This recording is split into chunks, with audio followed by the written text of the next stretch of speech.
Episode number 478 की starting होती है और हमने लास्ट एपिसोड में देखा कि ये कॉन्ग की आंग्यून की वो डील एक्सेप्ट कर लेता है और वही यान कांपते हुए कह रही होती है फूजिन चेन बहुत ही ज्यादा ठंड है। तब वो उससे कहता है चलो यान बाहर बहुत ही ज्यादा ठंड है, चलो हम चलते हैं। तब यान कहती है अभी यहाँ पर और भी मेहमान है, थोड़ी देर और रुकते हैं। तुम्हारी मॉम यहाँ पर है और वो पूरे दिन भर बिजी रही है तो अब वो थक चुकी होंगी और तुम्हारी मॉम ने आज बहुत कुछ किया और मैंने आज पहली बार की आंग्यून को इतने गुस्से में देखा है। और फिर फुजिनचिन कहता है पिछले 5 साल के दौरान की आंग्यून के साथ तुम्हारा रहना बहुत ही मुश्किल भरा रहा होगा और इस दौरान तुमने अपनी याददाश्त भी खो दी। यान कहती है अगर मैं कठिन समय का सामना करने के बाद तुम तक पहुँचती हूँ तो मैं इस कठिन समय का सामना करने को तैयार हूँ। की बात सुन वो ब्लश करती हुई कहता है यान और फिर वो दोनों एक दूसरे को किस करने लगते हैं। तभी वहाँ जिंगयाओ आते हुए खांसने लगता है और आवाज सुनते ही वो दोनों दूर हो जाते हैं और आगे वो कहता है देखो तो तुम दोनों कितने ज्यादा इंटीमेट हो। और फिर फुजिनचेन उससे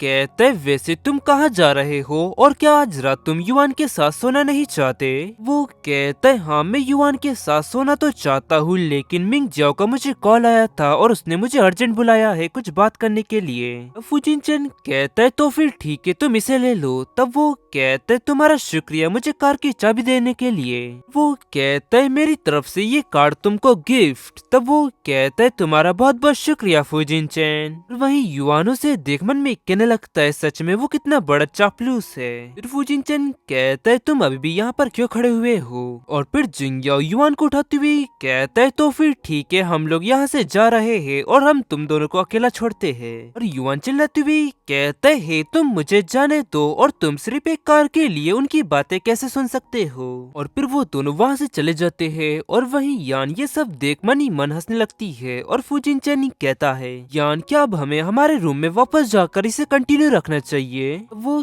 कहती है हाँ ठीक है और हम युआन को एक उसकी छोटी बहन देंगे। और फिर वो उसे उठाते हुए कहता है ठीक है यान जैसी तुम्हारी मर्जी। और फिर सिन स्विफ्ट उतर वहीं दूसरी तरफ मिंग जियाओ रिपोर्ट देखते हुए मन में कह रहा होता है जितना मैंने सोचा था ये उतना ज्यादा सरल नहीं है।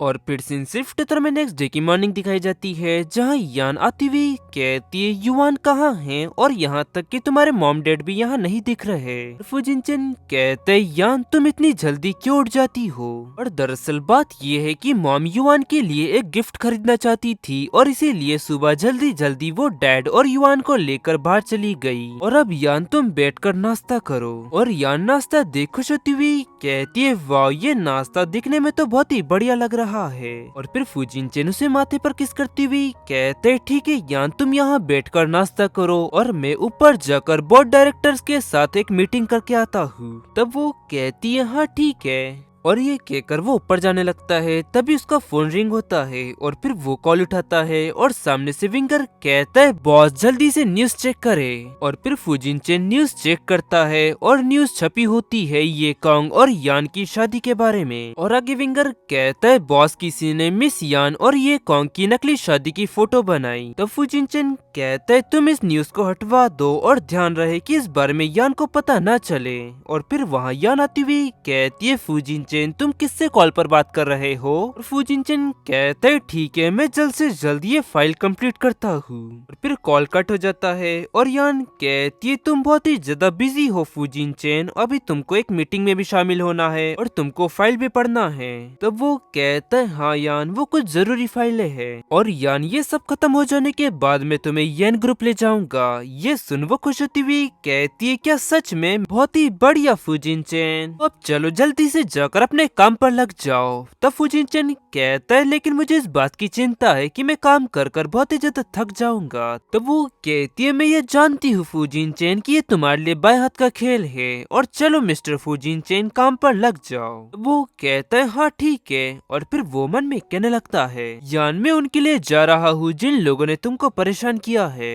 और फिर फुजिनचेन अपने स्टडी रूम में जाता है और वहाँ पर कॉल पर कहता है मिस क्यांग यून क्या ये वही गिफ्ट है जो आप हमारी हमारी एंगेजमेंट में हमको देना चाहती थी। तब वो कहती है हाँ फूजिन चेन, ये वही गिफ्ट है और फ्यूचर में तुमको मैं और गिफ्ट दूंगी। और फिर वो कहता है तो फिर ठीक है मिस क्यांग्युन, मैं भी आपको एक रिटर्न गिफ्ट देना चाहता हूँ। ये सुन वो चिल्लाती हुई कहती है आखिरकार तुम क्या करने जा रहे हो। वो कहता है आपको जल्द ही पता चल जाएगा। और फिर कॉल कट जाता है और फिर सीन शिफ्ट उत्तर में गेराल्ट का घर दिखाया जाता है, जहाँ पर पुलिस ऑफिसर एंटर होती हुई कहते डोंट मूव।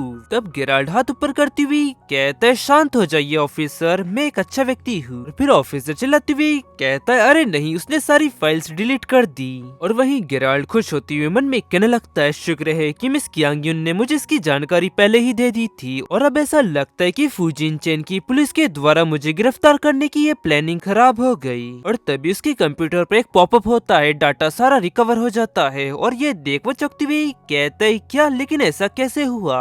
और फिर वो कंप्यूटर को उठाकर तोड़ने लगता है, तभी वो ऑफिसर उस पर फायर कर देते हैं। और फिर सीन शिफ्ट होकर वहीं दूसरी तरफ क्यांग्युन रूम में एंटर होती हुई कहता है बॉस सब कुछ ठीक चल रहा है और मैंने वो सभी न्यूज हटवा दी। और फिर फूजिन चेन कहता है ठीक है, और हम इस प्लान पर 5 साल से काम कर रहे हैं और आखिरकार ये दिन आ ही गया। और फिर विंगर कहता है हमें नए तरह का लिक्विड मिला है और मुझे लगता है कि मिस यान की बॉडी में जो लिक्विड है ये उसी तरह का है, और मैंने कुछ लोगों को कहकर इस लिक्विड पर टेस्ट करने के लिए कहा है। फिर फूजिन चेन कहता है मुझे तुम्हारे काम पर पूरा भरोसा है, और क्या तुम्हें क्यांग्युन की कोई खबर मिली। वो कहता है नहीं, अभी तक तो ऐसी कोई भी न्यूज नहीं मिली, लेकिन हमने गेराल्ट के हाउसकीपर को भागने दिया ताकि वो जाकर क्यांग्युन को बता सके। फिर फूजिन चेन कहता है क्यांग्युन को ज्यादा लंबा समय तक इंतजार मत करवाओ, और वैसे भी कुछ हद तक वो हमारी रिश्तेदार है। तब विंगर कहता है ठीक है मैं समझ गया, तो मैं हाउसकीपर को सूचित करता हूँ। फूजिन चेन कहता है और इस बार हमने उसके लिए कुछ खास तैयार किया है। और उसे इस तरह देख विंगर चौंकती हुई मन में कहता है मिस्टर फूजिन चेन कितने ज्यादा डरावने लग रहे हैं, और क्यांग्युन आखिरी पर्सन होंगी जिसके साथ आप ऐसी गड़बड़ करने वाले हैं। और फिर वहाँ पर यान आती हुई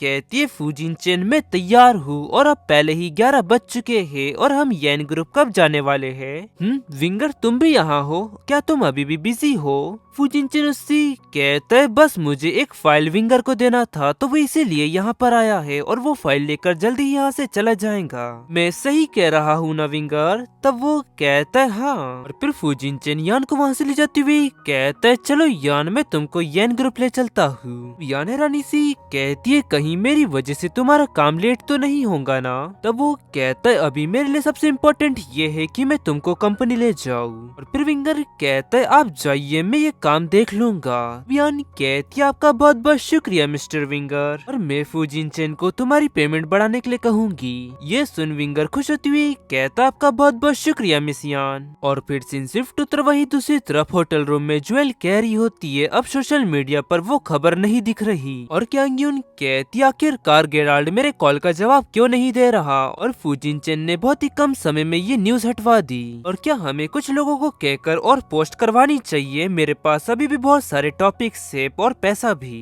फिर ज्वेल कहती है तुम नकली खबर फैलाने के लिए पैसे क्यों खर्च कर रही हो। और फिर क्यांग्युन कहती है क्या फेक न्यूज, ये सब सच बात है। ये सुन ज्वेल हैरानी सी कहती है आखिरकार आपके कहने का मतलब क्या है। तब वो कहती है ये कॉन्ग सच में यान से शादी करने वाला है। ये सुन ज्वेल बहुत ही ज्यादा चौंक जाती है और चिल्लाती हुई कहती है तो क्या सच में ये कॉन्ग कैपिटल सिटी की ये फैमिली से बिलोंग करता है। तब क्यांग्युन कहती है हाँ उसने मुझे बेवकूफ बनाने की कोशिश तो की, लेकिन मुझे पहले ही पता चल गया था कि वो एकमात्र उनका पोता है। फिर ज्वेल कहती है तो क्या आपने ये सब प्लान बनाया कि यान उससे शादी करेंगी है ना।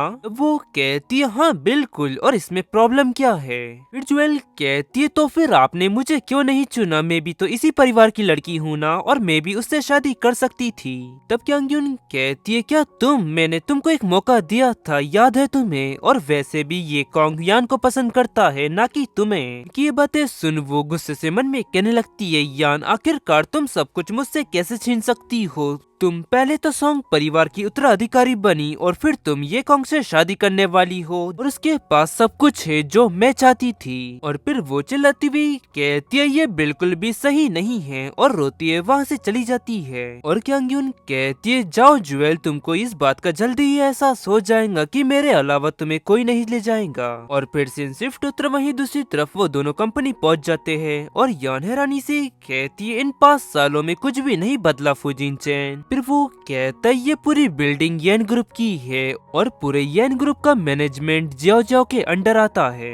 यान कहती है ये तो बढ़िया है। और तभी वहाँ पर एक लेडी दूसरी लड़की को धकेल देती है और फिर वो लड़की उससे कहती है उसने मेरा डिजाइन चुरा लिया और तुम मुझे इस तरह क्यों मार रही हो। तो वो लेडी कहती है वो एक उभरती सितारा है और तुमने क्या कहा कि ओशन एंड स्काई का डिजाइन चुरा लिया, क्या ही मजाक है। एक लड़की कहती है उसने तुम्हारा काम चुरा लिया और दावा किया कि वो नकली है, क्या ही मजाक है ना।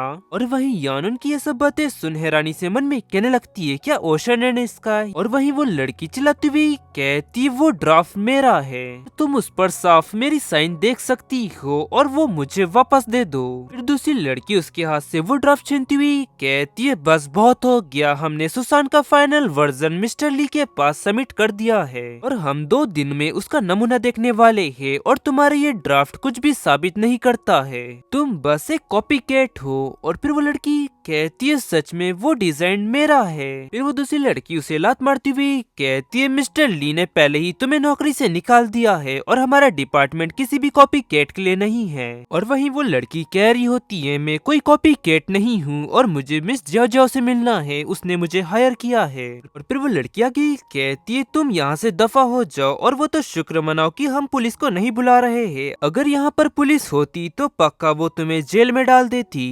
फिर वो लड़की कहती है मुझ पर डिजाइन चोरी का आरोप है, इस तरह तो मेरा करियर खत्म हो जाएगा, फिर तब मेरे पास कूद कर जान देने के अलावा और कोई रास्ता नहीं बचेगा। फिर यानुस के पास आती हुई कहती है नहीं वो लोग सही है, हमको कॉपी कैट को जेल में डालना चाहिए। और वो कहती है लेकिन मैं कॉपी कैट नहीं हूँ। फिर यान कहती है हनी जल्दी से पुलिस को कॉल करो, तब वो कहता है हाँ ठीक है। और फिर यान धीरे से उससे कहती है और शांत हो जाओ, हम थोड़ी देर में देखेंगे कि डिजाइन किसने कॉपी किया है। और वहीं एक लेडी की नजर जियाओ जियाओ पे पड़ती है और मन में कहती है मिस जियाओ जियाओ इसी तरफ आ रही है, मुझे जल्द से जल्द इन लोगों को यहाँ से निकालना होगा। आगे बढ़ती हुई कहती है मैं उसे बर्बाद नहीं होने दूंगी, मैं उसे एक और मौका देना चाहूंगी। और फिर वो बड़े प्यार से फुजिनचिन को देखने लगती है और वहीं उसे इस तरह देखता देख यान गुस्सा हो जाती है। और फिर फुजिनचिन धीरे से यान से कहता है मुझे इसकी बिल्कुल भी उम्मीद नहीं थी कि ओशन एंड स्काई को इतने बेशरम लड़की ने डिजाइन किया है, और अगर मुझे इस बारे में पहले पता होता तो मैं ओशन एंड स्काई का वो नेकलेस तुम्हारे लिए कभी नहीं खरीदता यान। तब यान कहती है मेरे ख्याल से वो काम उसका नहीं है। और तभी वहाँ कॉप्स आ जाते हैं और कहते क्या आपने हमको कॉल किया था। वो कहती है हाँ वो मैं ही थी, ओशन एंड स्काई को किसी ने कॉपी किया है। फिर वो ऑफिसर कहता है आखिरकार आप किसकी बात कर रही है। तभी वो पीछे से लड़की चिल्लाती हुई कहती है वो लड़की ने। तब यान कहती है नहीं वो ये नहीं है बल्कि वो लड़की है, उसने सबसे पहले तो मेरी पहचान का इस्तेमाल किया और साथ ही साथ में मिस मिली का डिजाइन भी चुरा लिया। और वहीं वो लड़की मन में कहने लगती है तो क्या यहाँ पुलिस सुसान के लिए आई है ना कि मेरे लिए। और फिर वो लेडी चिल्लाती हुई कहती है तुम झूठ बोल रही हो, क्या सबूत है तुम्हारे पास। यान कहती है क्योंकि ओशन एंड स्काई को मैंने डिजाइन किया है और क्या इसके अलावा मुझे और कोई सबूत देने की जरूरत है। हाँ सुसान को मैंने ही डिजाइन किया है। और यान की ये बात सुन फुजिनचेन भी मन में कहने लगता है क्या ऐसी कोई बात है जो मुझे यान के बारे में नहीं पता है। वो लेडी चिल्लाती हुई कहती है तुम इसे साबित करो, तुम्हारे कहने से कुछ साबित नहीं होता। तब यान कहती है एली मेरा स्टूडियो का चार्ज संभालती है, तुम वहाँ जाकर देख सकती हो कि मैं सही बोल रही हूँ या फिर नहीं। और इसके अलावा क्या तुम सच में सोचती हो कि इस तरह का फेमस डिजाइनर येन ग्रुप में काम करेगा। और उनकी ये सब बातें सुन पब्लिक वहाँ पर फुसफुसाने लगती है। और फिर वहाँ पर जियो जियो आती हुई कहती आखिरकार यहाँ पर ये सब क्या चल रहा है। तो वो लेडी कहती है मिस जियो जियो ये लड़की कह रही है कि मैं सुसान नहीं हूँ। इस पर वो तीनों ही शांत हो जाते हैं। और फिर फुजिनचेन कहता है देखो वो अभी भी झूठ बोल रही है। फिर मिली चिल्लाती हुई कहती है बकवास करना बंद करो, तुम सुसान नहीं हो, ये अच्छी लेडी वो है। और फिर एक लेडी जियो जियो से कहती है मिस जियो जियो मुझे ऐसा लगता है कि कुछ गलतफहमी हुई है। और फिर दूसरी लेडी कहती है हाँ, और उसके पास ये साबित करने के लिए कोई सबूत नहीं नहीं है कि वो सुसान है। सुसान ने मिस्टर ली को वादा किया था कि वो एब्रॉड से यहाँ पर आने वाले हैं। अब इसका फैसला मिस्टर ली ही करेंगे। और फिर मिस्टर ली वहाँ आती हुई कहते, प्लीज मिस जॉर्जिया मुझे बताइए कि यहाँ पर ये सब चल क्या रहा है। इस शोर के कारण मैं अपना काम नहीं कर पा रहा। फिर जॉर्जिया कहती है, क्या तुम मुझे धमकी दे रहे हो? और फिर यान कहती है, क्योंकि तुम अपना काम नहीं कर पा रहे हो इसलिए तुम्हें एक नौकरी से निकाला जाता है। ये सुन मिस्टर ली गुस्सा हो जाते हैं और चिल्लाते हुए कहते, आखिरकार तुम होती कौन हो मुझे नौकरी से निकालने वाली? यैन ग्रुप तुम्हारा नहीं है। फिर जो गुस्से से कहती है, चुप रहो। और मिस्टर ली मैं आपको करेक्ट करना चाहूंगी, ये है यैन ग्रुप की सीईओ। और अब क्या तुम फिर से दोबारा उनसे इस तरह बात करोगे? ये सुन मिस्टर ली चौंकते हुए कहते, क्या? और फिर से शिफ्ट होकर वो लोग हमें सीईओ के ऑफिस में दिखाए जाते हैं। और जॉर्जिया थका कर कहती, मुझे नहीं पता था कि ली ने मुझे एक इम्पोस्टर को काम पर रखकर मेरे साथ खेल खेला। फिर यान कहती है, उसने यहाँ पर कई साल काम किया है और वो ये बात अच्छी तरह से जानता था कि इन कमियों का इस्तेमाल किस तरह करना है। तब जॉर्जिया कहती है, माफ करना आपको यहाँ के पहले दिन ही ये सब देखना पड़ा। फिर वो कहती है, अरे कोई बात नहीं, और यैन ग्रुप तुम्हारे अंडर में और भी बढ़िया हो चुका है। फिर वो कहती, मिस यान ये तो आपका प्यार है मुझे, लेकिन पता है कि मुझे और भी बेहतर करना है। फिर वो यान को सीईओ की चेयर पे बिठाती है और कहती है, तो मिस यान आप ऑफिशियली काम पर कब आ रही है? भी फुजिनचेन उसका झटकती हुई कहते, यान यहाँ काम नहीं कर रही, वो अभी छुट्टियों पर है। तब जो कहती है, वो हॉलीडेज पर तभी जा सकती है जब तुम्हारा ग्रुप हमें 1% प्रॉफिट का और देगा।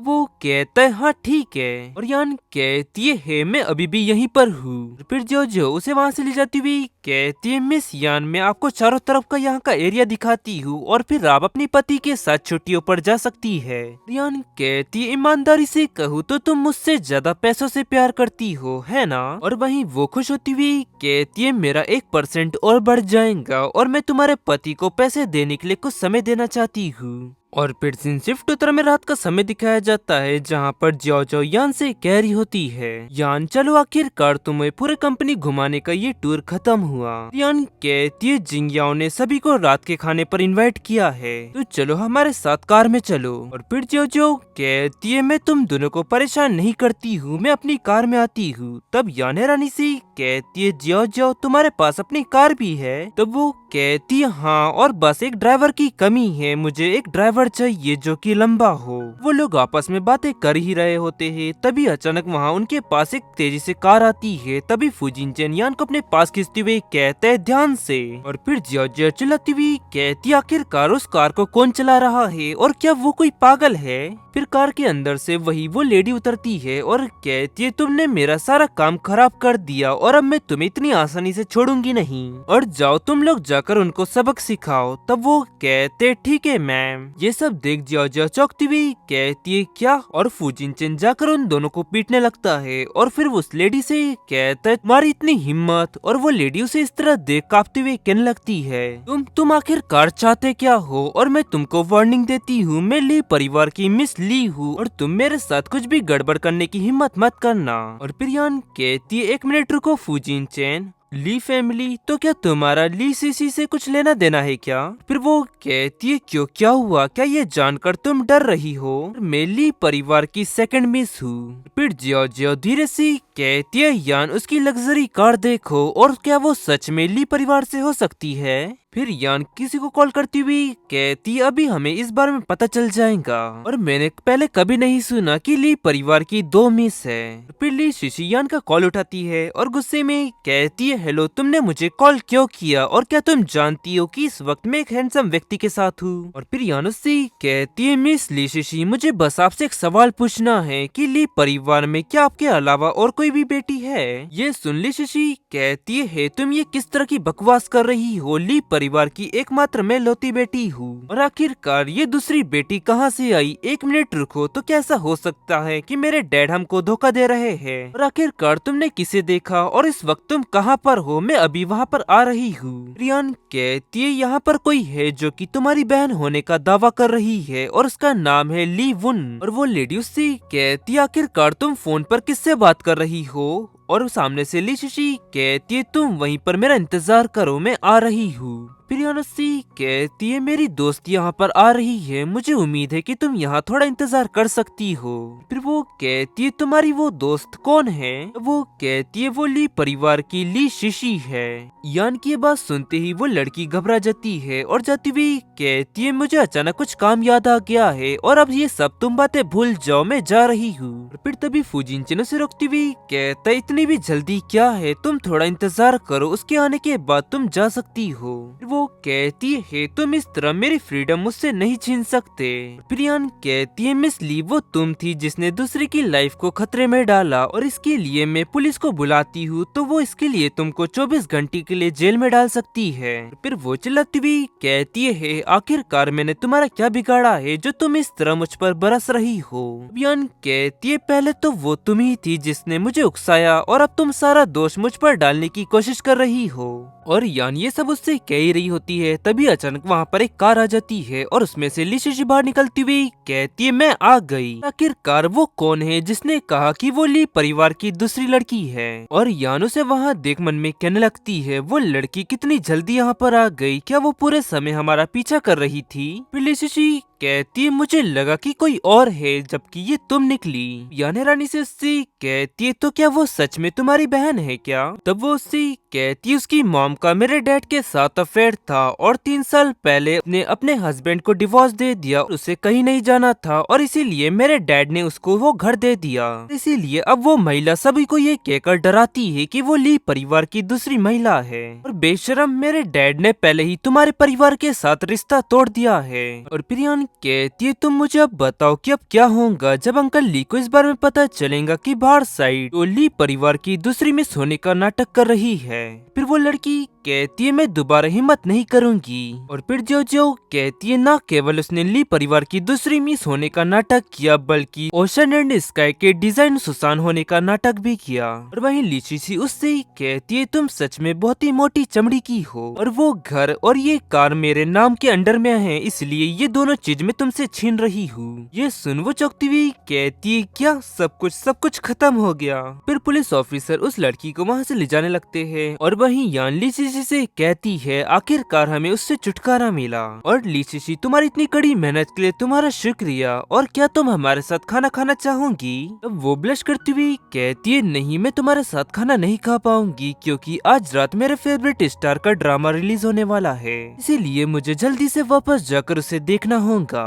अब याने रानी सी कहती है क्या स्टार, क्या तुम जिंगयाओ की बात कर रही हो? ये सुन वो खुश होती हुई कहती है तो तुम उसके असली नाम भी जानती हो, क्या तुम उसकी बहन हो क्या? अब यान कहती है तो क्या तुम उसके साथ डिनर करना चाहोगी? मैं उसकी बहन हूँ। ये सुन तो वो पूरी ब्लैंक ही हो जाती है और फिर सीन शिफ्ट उत्तरा में रेस्टोरेंट दिखाया जाता है जहाँ पर वो लेडी कह रही होती है मिस आइए आपका प्राइवेट रूम इस तरफ है। अंदर से जिंगयाओ भारत हुई कहता है मेरा भतीजा कहाँ है और तुम उसे अपने साथ क्यों नहीं लाए? तब यान कहती है वो मॉम के साथ घर पर है। तभी ली शिशी आकर उसे गले लगाती हुई कहती है जिंगयाओ ना तुम टीवी पर सुंदर लगते हो, रियल लाइफ में तो तुम उससे भी ज्यादा सुंदर हो। फिर वो से दूर धकेलती हुई कहता है तुम हो कौन, दूर हो जाओ मुझसे। और वो कहती है मैं तुम्हारी बहुत ही बड़ी फैन हूँ। और वो कहता है तुम मुझे जाने दो, कोई मेरी मदद करो। फुजिन कहता है क्या क्या तुमने कहा कि तुमको मदद की जरूरत नहीं है? और फिर जो जो कहती है ठीक है अब तुम उसे छोड़ दो नहीं तो वो सांस नहीं ले पाएगा। फिर वो कहती है हाँ ठीक है और वो चैन की सांस लेता है और यान के पास जाते हुए कहता है ये वही लड़की नहीं है जो कि फुजिन को पसंद करती थी और आखिरकार वो यहाँ पर क्यों है? तब यान कहती है क्योंकि अब वो तुम्हें पसंद करती है और तुम्हारे अलावा वो फुजिन को पसंद करने से बेहतर तो यही है ना कि वो तुम्हें पसंद करे। ये सुन वो चौंकती हुई कहता है क्या तुम लोगों ने मुझे बेच दिया? तब यान उससे कहती है जिंगयाओ अच्छे बनो और मिस ली शिशी अच्छी है और शायद वो तुम्हारे लिए परफेक्ट मैच हो सकती है। और फिर ली शिशी उससे कहती है जिंगयाओ तुम्हें और भी ज्यादा सब्जियां खाना चाहिए, इससे तुम्हारी हेल्थ बढ़िया रहेगी। तब वो उदास होती हुई कहता है नहीं मुझे नहीं चाहिए। वो गुस्से में कहती है खाओ इसे। और फिर वो घबराती हुई कहता है हाँ ठीक है। वो मन में कहने लगती है वो कितना अच्छा लड़का है और वहीं वो रोते हुए मन में कहता है ये लड़की बहुत ही ज्यादा भयानक है।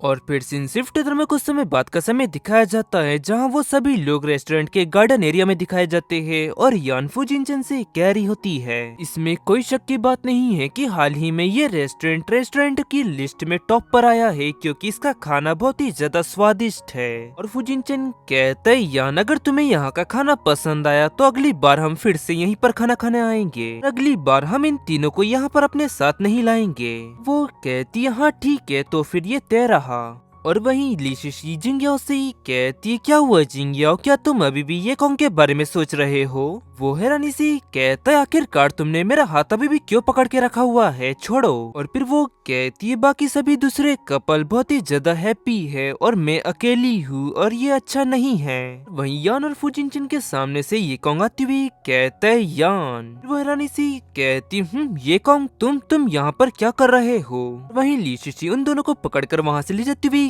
कहती है चलो वापस चलकर शो देखते हैं। वहीं ये कॉन्ग उससे कहता है यान मुझे तुमसे कुछ कहना है। वो कहती है कहो तुम्हें क्या कहना है? और फिर ये कॉन्ग गुस्से से कहता है मैं यान से अकेले में बात करना चाहता हूँ। फिर वो दोनों एक दूसरे को गुस्से से देखने लगते हैं और वहीं यान फुजिनचेन का हाथ रिलीज करती है। और वहीं ये कॉन्ग ये देख स्माइल करते हुए मन में कहता है यान मुझसे अकेले में बात करने को तैयार है, शायद मेरे पास अभी भी एक मौका है। फिर यान कहती है मिस्टर ये कॉन्ग आप कुछ भी मेरे हस्बैंड के सामने कह सकते हैं, कोई दिक्कत नहीं। और अगर तुम्हें ऐसा लगता है कि ऐसी कुछ बात है जो उसके सामने नहीं करनी चाहिए तो आप ऐसी बातें ना करें। और वहीं यान की ये सब बातें सुन फुजिनचेन मन ही मन खुश होती हुई कहता है यान कितना ज्यादा मुझे लाइक करती है। और ये कॉन्ग कहता है ठीक है अब जब तुम इतना कह ही रही हो तो मैं ये कहता हूँ मैरिज लाइसेंस के लिए मेरे पास एक प्लान है। वो कहती है किस तरह का प्लान? और फिर सीन शिफ्ट उत्तर में होटल रूम दिखाया जाता है जहाँ पर क्यांग यून चिल्लाती हुई कह रही होती है क्या गवर्नमेंट ने गोयाना प्रोजेक्ट को शट डाउन कर दिया और सारे एम्प्लॉयज भाग गए, तो तुमने वहाँ पर कुछ क्यों नहीं किया? और कॉल कट हो जाता है और बैठती हुई कहती है फुजिनचेन तुम बहुत ही ज्यादा आगे निकल चुके हो। और मन में कहती है तब से गेराल्ट चल बसा है तब से सारे हमारे प्रोजेक्ट रुक से गए हैं और इस वजह से हमने बहुत सारे पैसे खो दिए और अब हम बहुत ही बड़ी मुसीबत में हैं और इस दौरान हम सिर्फ ये फैमिली पर भरोसा कर सकते हैं और किसी पर नहीं। और फिर वो सोंगजिया को कॉल करती है और उससे कहती है तुम मुझे बताओ कि ये कॉन्ग और यान का सब कुछ कैसे चल रहा है। वो कहते हैं मिस्टर ये कॉन्ग ने मिस यान को आज सुबह सुबह एक गिफ्ट दिया और इस वक्त वो दोनों एक साथ ड्राइव पर गए हैं और सब कुछ बढ़िया चल रहा है। फिर वो कहती है बढ़िया, ऐसा लगता है कि हमारा ये कदम सही था। जब तक वो दोनों सगाई करते हैं तब तक निश्चित रूप से मुझे इस संकट से निकलने में मदद मिलेगी। और अब सोंगजिया तुम्हारे पास कुछ भी करने को नहीं है तो तुम अब वापस आ जाओ। वो कहते हैं हाँ ठीक है। और फिर कॉल कट हो जाता है और वहीं क्यांग यून हंसती हुई कहती है ऐसा लगता है कि जल्दी ही उन दोनों की शादी हो जाएंगी और अब ये देखने लायक होगा कि फुजिनचेन तुम इसे कैसे संभालते हो। और फिर सीन शिफ्ट उत्तर कुछ समय बाद डोरबेल बजती है और वो कहती है कौन है? और फिर वो जाकर गेट ओपन करती है और यान कहती है ये मैं हूँ। क्यांग यून कहती है अंदर आ जाओ और आखिरकार तुम यहाँ पर आ ही गई और मुझे लगता है कि तुम्हारे दिल में फुजिनचेन के लिए डीप फीलिंग्स है, लेकिन मेरे एक इशारे पे तुम दोनों थम से जाओगे। और फिर यान उसे कुछ डॉक्यूमेंट देती है और क्यांग यून कहती है इससे तुम्हारा क्या मतलब है? और फिर वो उस डॉक्यूमेंट को पढ़ती हुई कहती है ये एंगेजमेंट ये फैमिली और सॉन्ग फैमिली की डॉटर के बीच में है और इससे मेरा कोई लेना देना नहीं है क्योंकि मैं सॉन्ग फैमिली की डॉटर नहीं हूँ। और फिर क्यांग यून गुस्से से उससे कहती है क्या तुम उस व्यक्ति के लिए हमारे परिवार को छोड़ रही हो और क्या तुम जानती हो कि इसका क्या मतलब है? तब यान कहती है हाँ मुझे अच्छी तरह से पता है और मैं सॉन्ग फैमिली से कुछ भी नहीं चाहती। और फिर क्यांग यून चिल्लाती हुई कहती है लेकिन मैं इसके लिए राजी नहीं हूँ और तुम और युआन दोनों हमारे परिवार के लोग हो और तुम दोनों में से कोई भी हमारे परिवार को छोड़कर नहीं जा रहा। फिर यान उससे कहती है युआन मेरा है और फुजिनचेन का बेटा और मेरा तुमसे अब कोई लेना देना नहीं है, मैं फिर से खुद बनना चाहती हूँ। फिर क्यांग यून कहती है मैंने तुम्हारे साथ 5 साल बिताए हैं और क्या तुम्हारा मेरे प्रति कोई लगाव नहीं है? यान कहती है ग्रैंडमा आपने जो कुछ भी मुझ पर खर्च किया है वो आपके एफर्ट्स नहीं थे बल्कि मैनिपुलेशन था। और अब आप अपना ख्याल रखिएगा और अब से मेरा सॉन्ग फैमिली के साथ कुछ भी लेना देना नहीं है। और क्यांग यून कहती है देखना तुम इस पर पछताओगी। वो कहती है मुझे इस पर पछतावा नहीं होगा। यान फुजिनचेन के पास जाती है और वहीं क्यांग ऊपर से उन दोनों को देख कहती है वो दोनों एक दूसरे से बहुत ही ज्यादा प्यार करते हैं। और फिर उसके रूम में सॉन्ग जी आती हुई कहता है मैम। क्यांग गुस्से में कहती है अब तुम ये मत कहना कि तुमने इंजेक्ट वाली बातों से बता दी, और आखिरकार क्यों यान ने ये सब कुछ क्यों त्याग दिया। और फिर सॉन्ग जी कहता है मैडम फूजिनचेन के पास इतने सारे डॉक्टर्स और मेडिकल एक्सपर्टीज है, तो ऐसा हो सकता है कि उसकी डॉक्टर की टीम ने एंटीडोट खोज निकाला हो। क्यांग कहती है तो फिर बाकी के लिक्विड के बारे में क्या। वो कहता है गेराल्ड ने कहा था कि ये चीज बहुत ही ज्यादा खतरनाक है और देने वाले पर्सन को खतरा हो सकता है अगर इसे उससे ज्यादा मात्रा में दिया गया तो।